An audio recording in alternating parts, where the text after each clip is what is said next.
Nós temos o prazer de receber aqui hoje Geise Diniz, economista. Ela integra o Instituto Península e também o Grupo Península, faz parte do conselho e é também presidente do Pacto contra a Fome.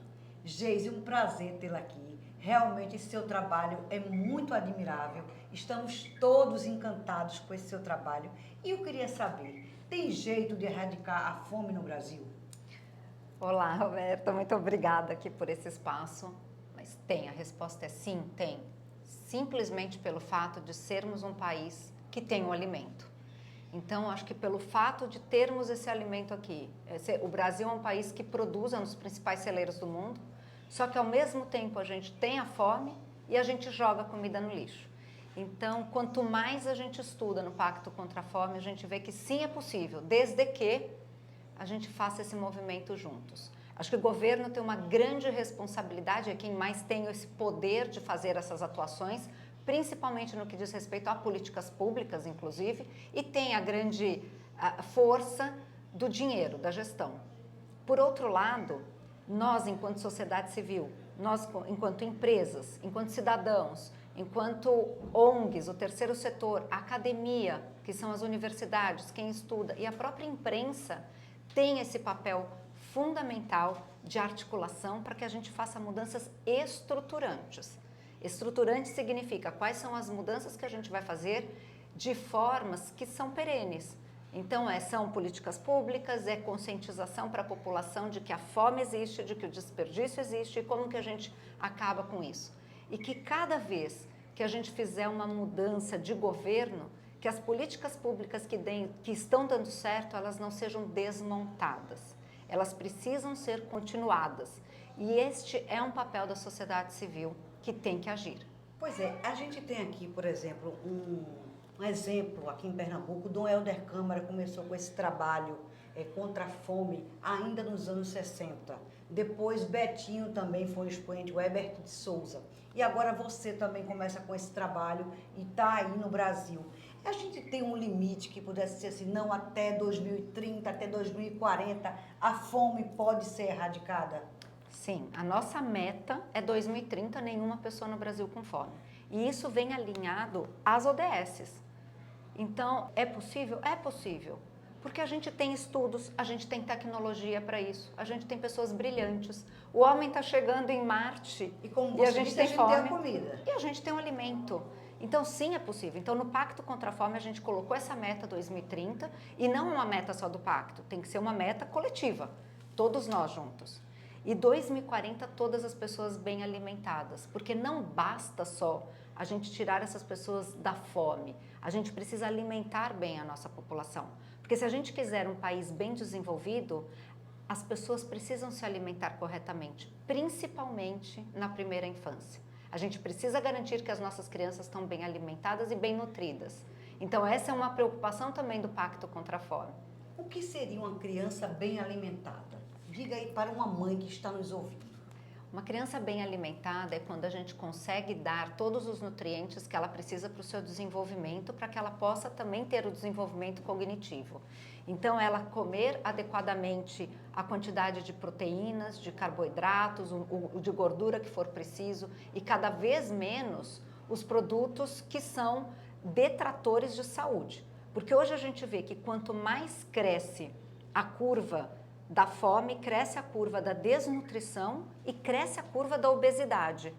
E isso tudo a gente está falando de problemas de saúde pública, inclusive, que isso traz muitas doenças, então, vindas da alimentação incorreta. Então, a gente trazer aquela noção dos nossos avós, dos nossos bisavós que comiam a comida muito mais saudável, muito mais fresca, o que vem da terra, esse é um hábito que a gente tem que resgatar.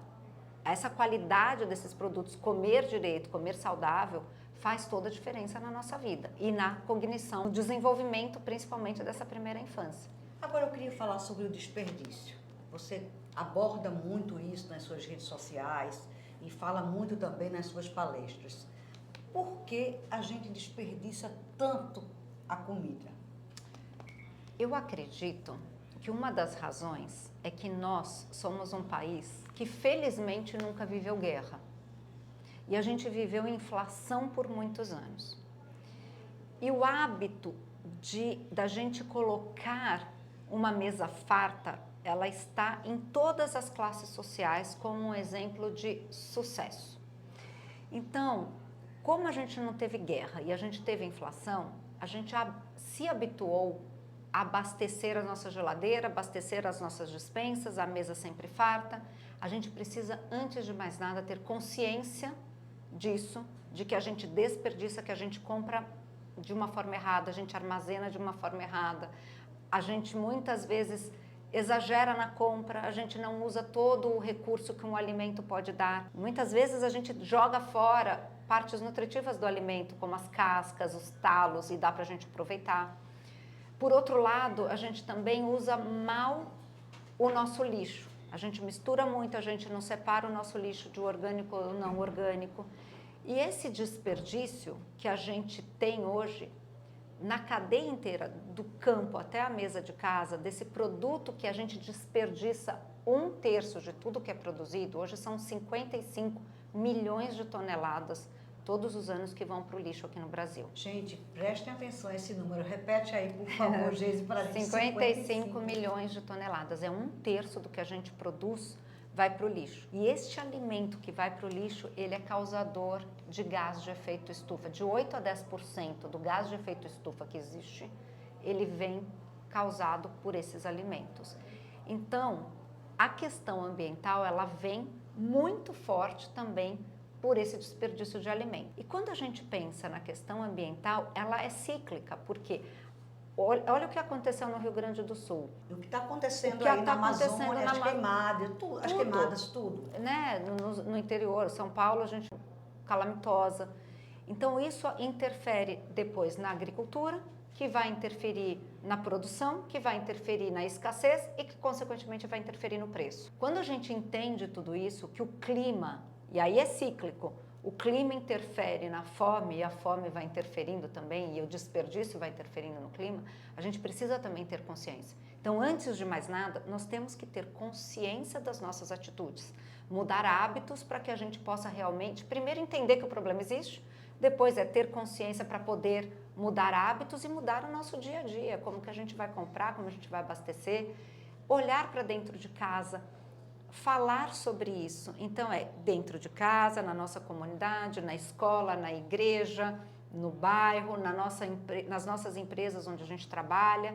A gente precisa falar sobre esse assunto, porque sim, a sua primeira pergunta é possível? É possível, desde que a gente tenha um olhar atento e com atitudes direcionadas para que a gente mude esses cenários. E nesse país de desigualdades, como é que acontece? Por que acontece tanta desigualdade sobre o seu prisma que vive essa questão da fome diariamente? Esse é um assunto bem triste. A gente vê, né, falando, não vou nem citar outros países, mas o Brasil em si cada vez mais desigual, né? Cada vez a gente tem numa base da pirâmide com muito mais gente sem recursos, mas ao mesmo tempo a gente vê o quanto é importante programas de injeção de renda, como o Bolsa Família, como faz diferença.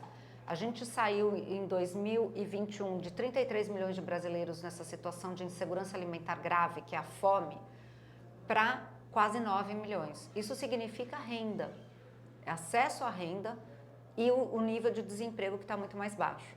Então, quanto mais a gente tiver também consciência, a gente tem que estimular, o governo tem que estimular uma economia que funcione, para que realmente as pessoas tenham mais acesso a emprego, ao mesmo tempo as empresas também empregarem com salário digno, porque isso também é uma outra variável importante, salário digno, renda digna é muito importante, para que cada vez mais as pessoas sejam autônomas, para poderem fazer as suas escolhas e poder ter acesso a esses alimentos.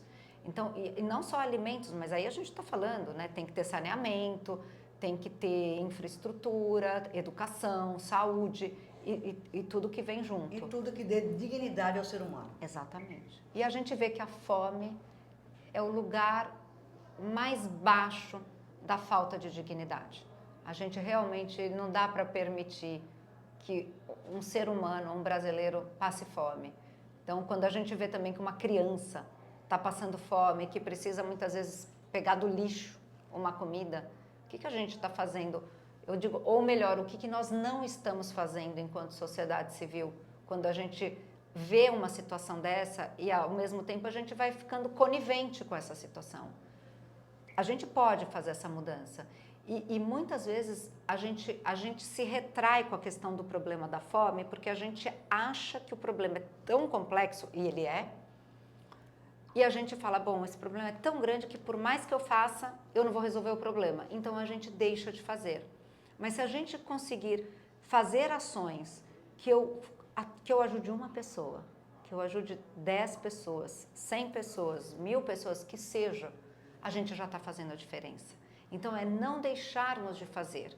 Tem uma parte que é assistencial, importante, fundamental, que é o curto prazo, é o emergencial, essas pessoas precisam comer hoje. E tem uma parte que é estruturante, que é onde o Pacto contra a Fome se propõe a exercer esse papel de mudanças estruturantes para que a gente acabe com esse problema. Você tem falado muito sobre isso, eu tenho visto nas suas palestras sobre filantropia, né? Que filantropia é muito mais do que só doar um dinheiro. O que é filantropia para você? Filantropia é como a gente se coloca em relação ao outro. E a gente tem várias formas de fazer filantropia. A gente pode fazer doações, e eu digo que doação, a gente pode doar um sorriso, um abraço, uma escuta, pode doar sangue. A gente pode doar uma cesta básica, um prato de comida. A gente pode doar muitas coisas. Isso é uma parte da filantropia, mas eu entendo filantropia como algo mais estratégico. É como a gente impulsiona mudanças de fato estruturantes. E eu posso impulsionar criando ambientes que eu, ou né, qualquer um, conduza, então é através de um instituto, né, de uma associação, ou eu posso apoiar quem já faz. A gente sempre tem que olhar qual que é a seriedade, qual que é o resultado, quais são os impactos que causam, porque isso é importante, né? Se está causando realmente impacto. Então, o papel do filantropo, ele é sim colocar dinheiro, mas ele também fazer um papel de gestor, de olhar com as suas habilidades e os seus conhecimentos, como que eu consigo impulsionar um determinado movimento ou uma instituição que já atua e eu fomento para que ela também vá para um outro patamar de atuação. E isso vai fazendo com que realmente o círculo aumente e expanda. E quanto mais sinérgico for, melhor.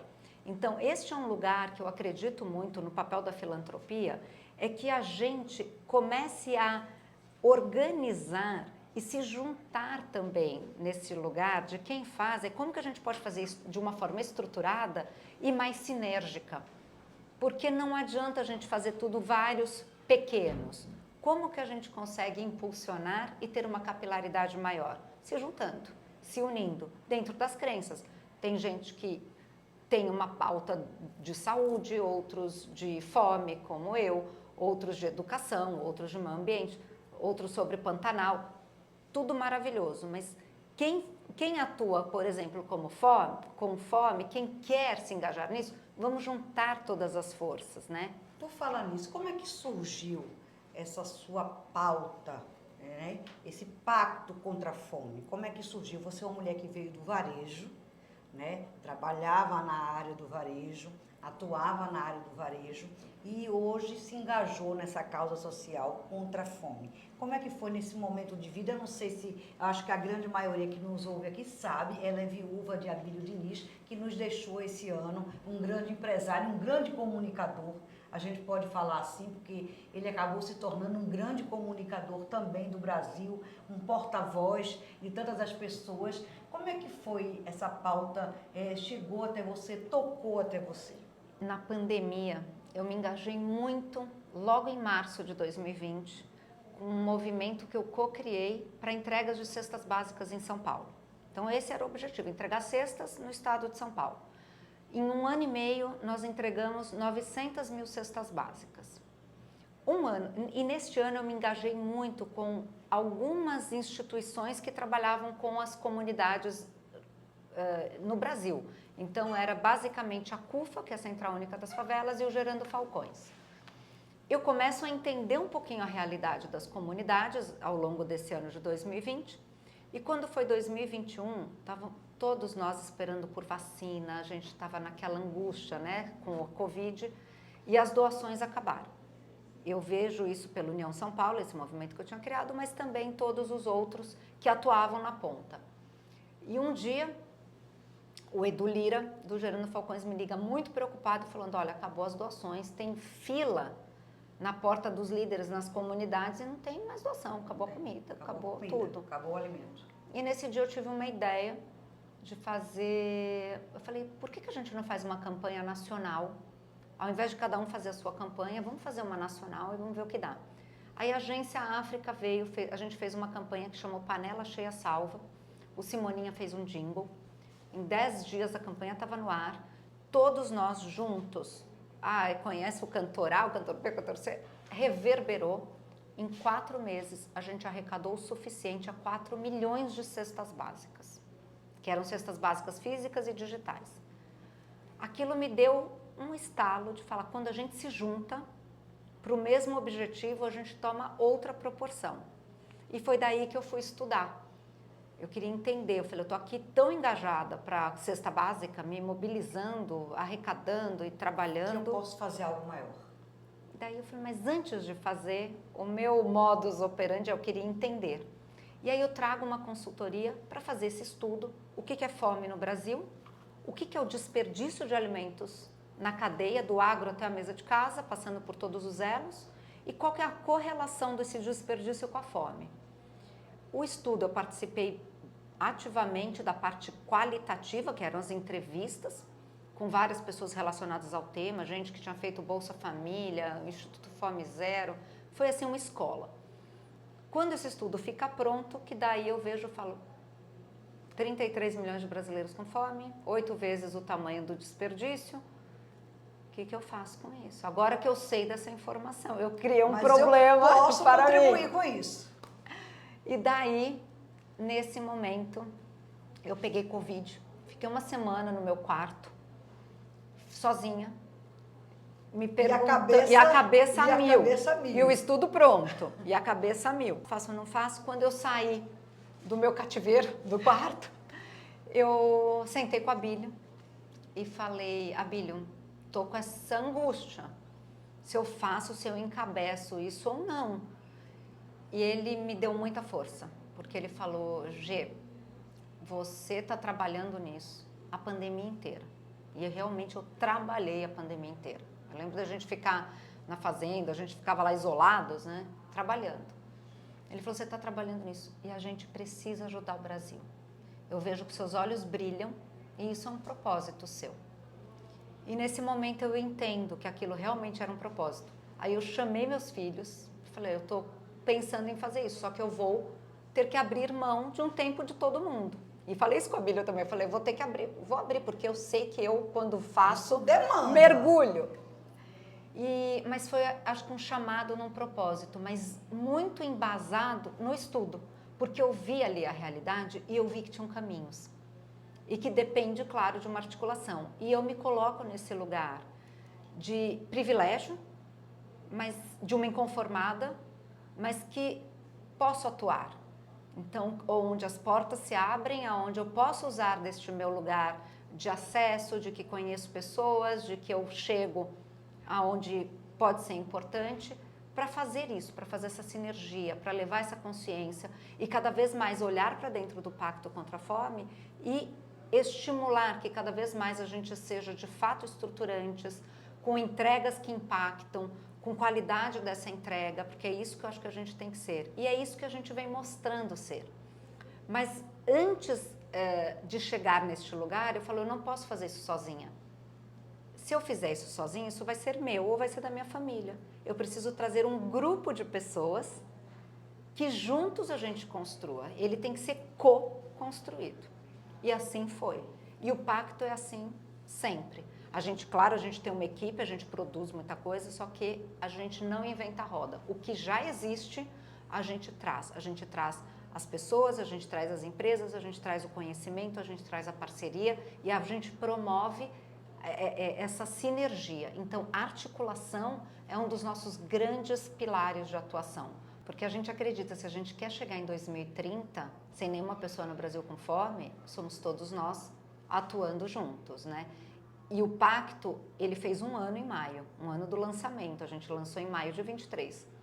E a gente publicou agora, recentemente, que 1 ano a menos da nossa meta. Então, hoje nós temos aí 6 anos para entregar um resultado, menos de 6 anos já. É muito pouco tempo para um problema tão grande, tão complexo, mas é possível. Há esperança, 5 anos, vai conseguir. Eu acredito. Se juntos, todos nós, é possível.